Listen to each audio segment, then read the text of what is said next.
Excellencies, in our deliberations, we often advocate the promotion of a rules-based order. From time to time, respect for the UN Charter is also invoked.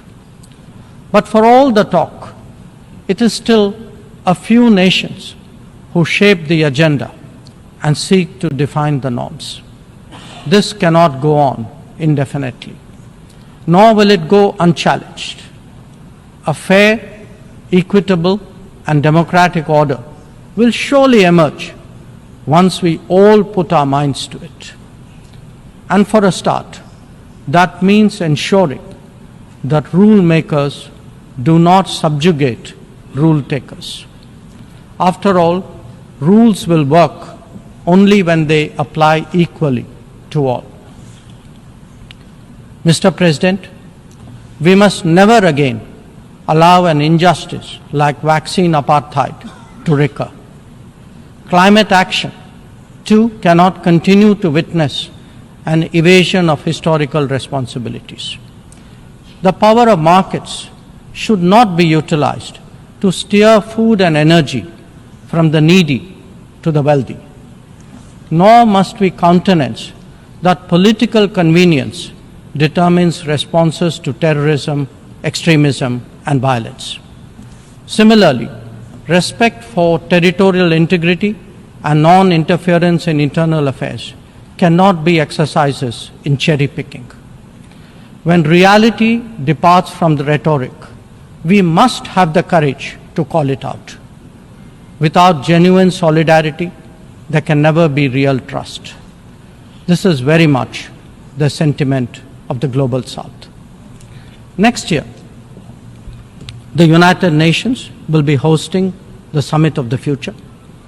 This should serve as a serious opportunity to drive change, champion fairness, and reform multilateralism, including the expansion of the Security Council memberships.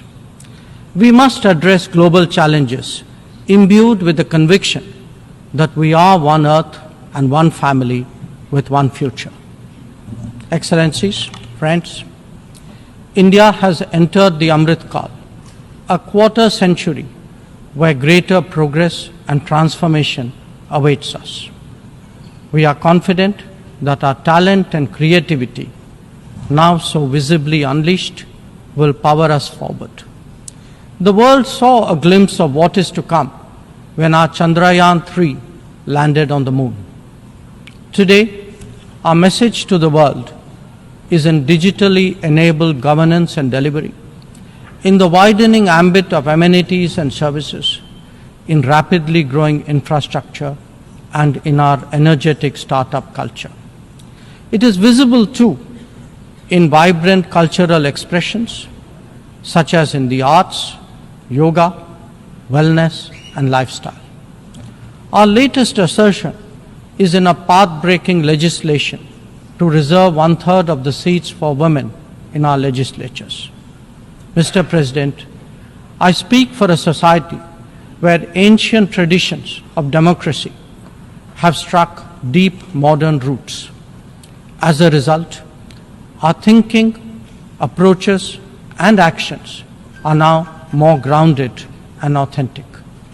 As a civilizational polity that embraces modernity, we bring both tradition and technology equally confidently to the table.